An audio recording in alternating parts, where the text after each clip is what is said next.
Okay, so this is just a continuation of my cooking show. Ang feeling. Gumawa ako ng adobo. Tapos ngayon, gagawa naman ako ng banana cake. So, nakita ko lang din siya sa YouTube. So, lahat ng mga ginagawa ko ngayon, nakikita ko talaga sa YouTube. Ginagaya ko lang sila. Dahil nga bumili ako ng saging nakaraang linggo at hindi naman lahat nakain ko. Yung iba nabulok na siya. So, yung iba, papunta na. So, imbis na masayang, ganap tayo ng mga recipe online na pwede nating magawa. So, ito na ngayon yung saging. Yan. So, parang kailangan pa nitong talagang, ay, shucks, si buhok ko. Kailangan pa talaga niyang i-mash pa ng maigi. Palambutin ko lang siya ng konti kasi nilagay ko to sa ref kanina kasi baka mabulok talaga siya kasi papunta na nga silang lahat. Pero, ang nabili ko lang kanina ng mga ingredients. So, itong gatas na to. Tapos, itong flour, kalahati. Pero, ang nakalagay dun sa YouTube, dapat to 1 kilo eh. 1.5, ano daw, na flour. Tapos, baking soda. Tapos, 2 asukal.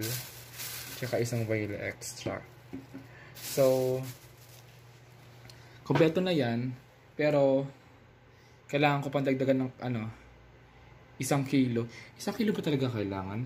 I think kailangan ko mag-check ng ibang vlog ng paano gumawa ng banana cake nang hindi ko magamit ng oven. Kasi wala naman akong oven dito. Kasi parang masyadong marami na itong kalahati na to. Ayun o. Putok na siya oh. So kung dalagay ko siya rito, i-mix ko siya lahat. Parang sobra-sobra na siya. Paglalagay pa ako ng Alaska, paglalagay pa ako ng sukal. Tapos kung 1 kilo pa, parang sobrang dami niya na. So, balikan ko kayo. At mag-check pa ako ng ibang vlog. Kung pwede bang kalahati na lang para at least di na ako bumaba. BRB!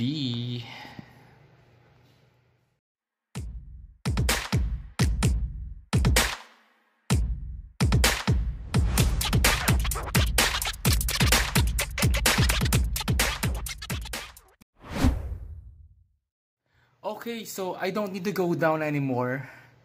Kasi na-realize ko, hindi pala siya 1 kilot kalahati na kailangan kong ilagay dito. Ang nakalagay pala doon, 1.5 cup ng all-purpose flour. So, yun lang pala. Tanga. Putiin lang talaga, ko siya na maigi. So, ayun na nga, gagawa tayo ng banana cake. So, sana okay din yung luto ko kasi yung adobo na ginawa ko which is pinost ko rin sa YouTube account ko. Okay siya, perfect siya yung inspired by Kuya Fern's cooking. So, I hope this banana cake sana okay din siya kasi fan din ako ng banana cake talaga. So, tara na. Luto na tayo. Ay, gawa na muna tayo. So I'll just continue mashing this banana. Ay, Regina.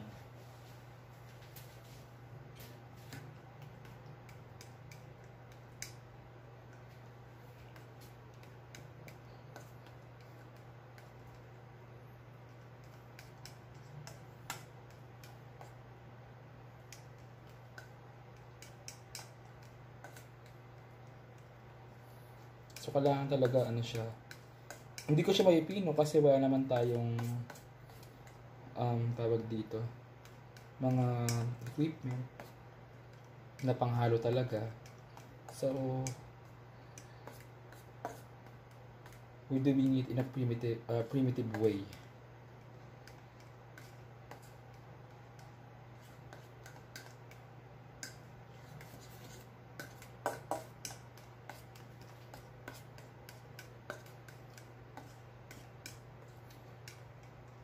So, ganito ako sa condo. Sobrang tahimik. So, nasanay na ako sa katahimikan.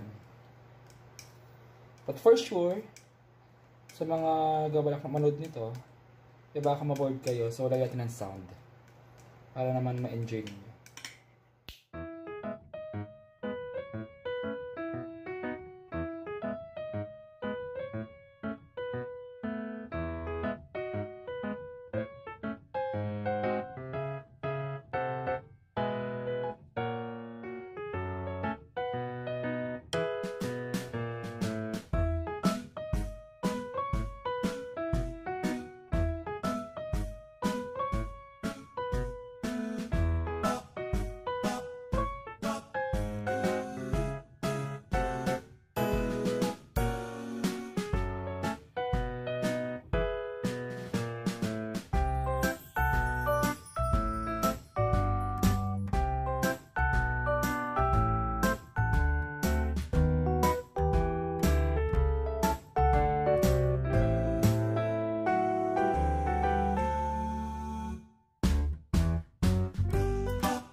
So update, it's 7:42.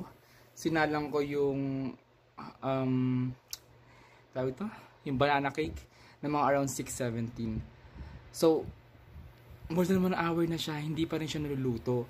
So feeling ko kaya siya hindi siya nagiging dinextrodifa yung ano, yung tinapay, kung ano man yung flour. Kasi kung nakita niyo kanina dun sa ano ko, nakaangat yung takip kasi yung patungan niya dun sa may ilalim masyadong mataas. So I had to go back to DIY para bumili ako ng mas mababa. So ayun, sinalang ko siya ulit. Pero meron pa akong mas nakakahiyang ginawa kasi ewan ko sa pesing elevator na to.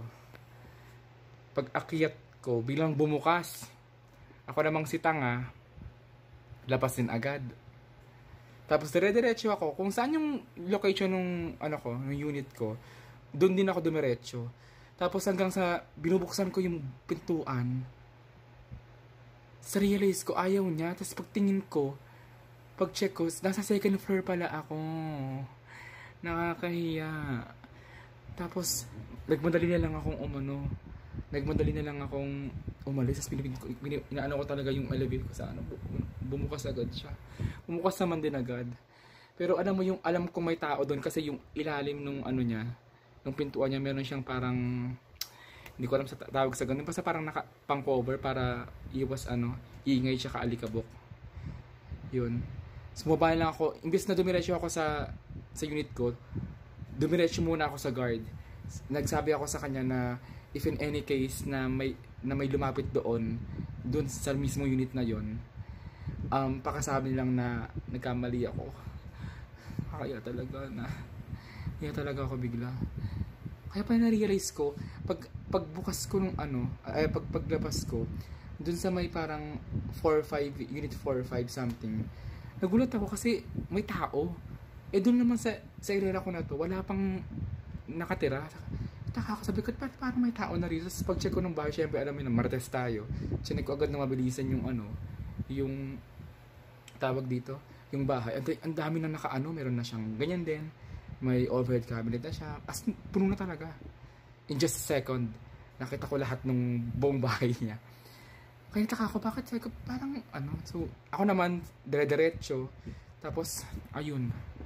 Ibang bahay pala yung binubuksan ko. Ang lagay, magiging patuloy ako nito. Instant magnanakaw na wala sa oras. Nakakaya. Anyways, it's 7:42. So, sana naman, around 8:42, umokay na siya. Kasi, ito na yung pinakamatagal kong ginamit ng induction. So, feeling ko talaga ang taas nung, magiging mataas yung ko nito. Kuryente ko. Kaloka. Sige na, BRB.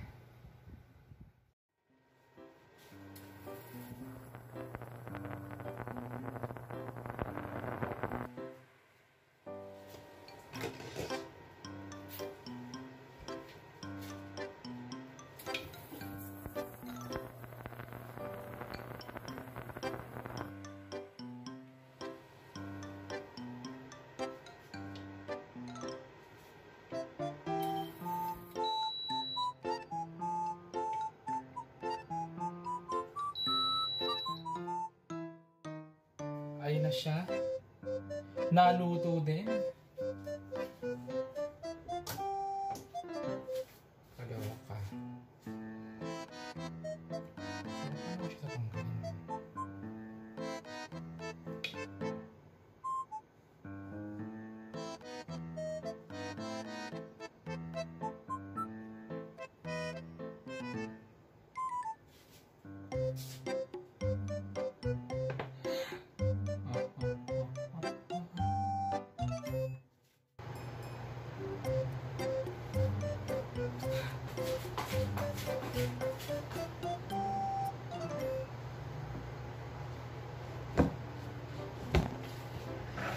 Finalmente.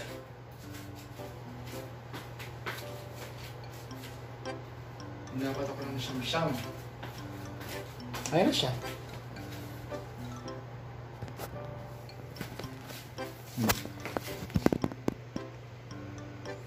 So, finally, natapos din to.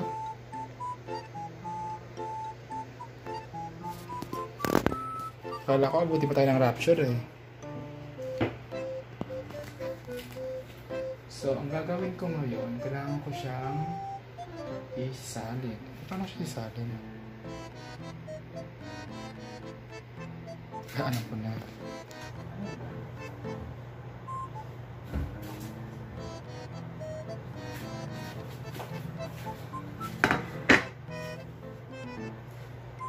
So, Is it pansit? Ano ba ito?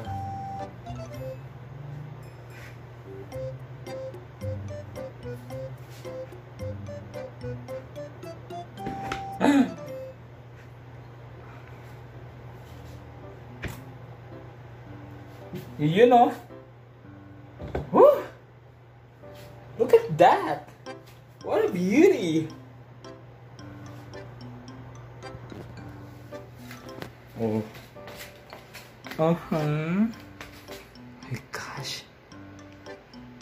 It looks good. Wala irit na. Mainit pa siya, oh. Mas-usok pa siya.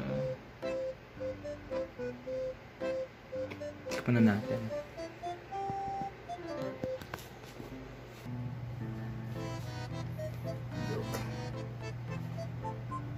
Oh my gosh. Pwede na ako maging chef. Mga chef kayo. Yan. Kuha tayo ng shake.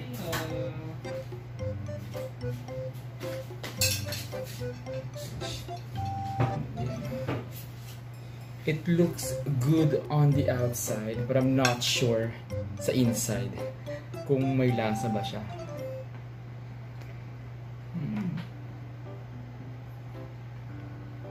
It's past 8 in the evening. Natin siya. Ito yung camera ko. Wait lang ha. Isin ko lang. Ayan. So, tikman natin siya. Kung sarap pa siya. Ay! Wait lang, picturean ko muna. Kasi ano to eh. Tawag dito. Achievement ko to eh. Picturean ko lang. Okay, so napicturean ko na siya. Ngayon, titikman na natin siya kung tama ba yung measurement na mga pagkagawa ko kanina. Nakabahan ako.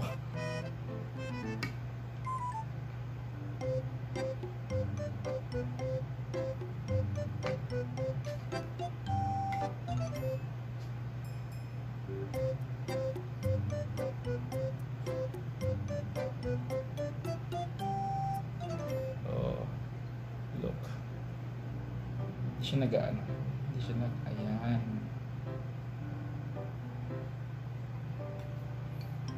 Na.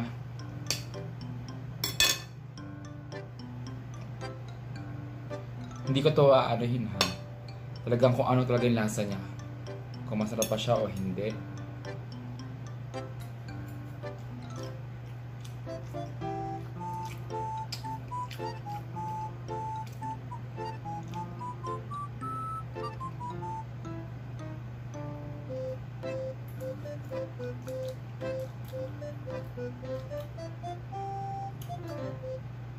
Pwede na.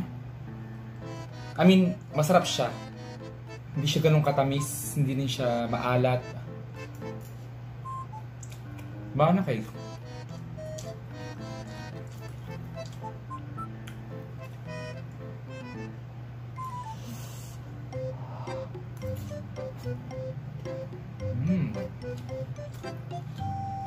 Pero, ang kaya niya, parang may something. Parang hindi pa siya to.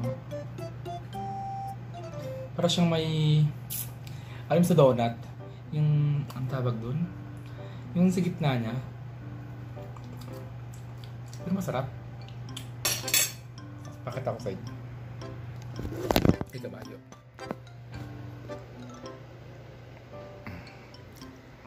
Ayun o. Ano ba? Ayun, may something siya sa ano niya. May something sa gitna na siyang feeling. Ayun o.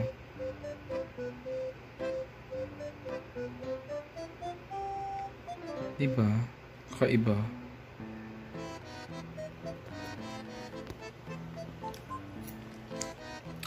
Pero mahusay.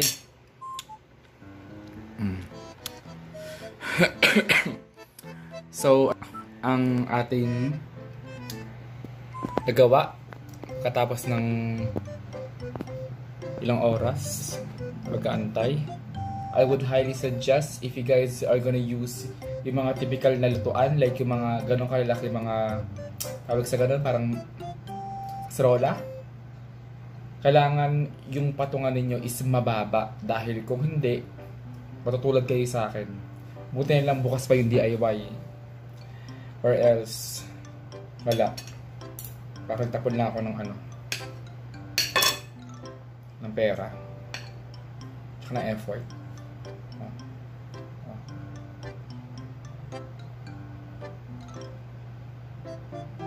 Gaano ba? Budoy naman ito. Itong low budget phone, ha?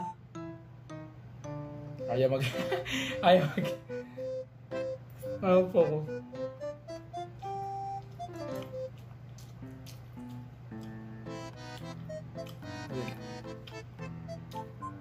Like Sorial, walang halong chemical. Pwede na.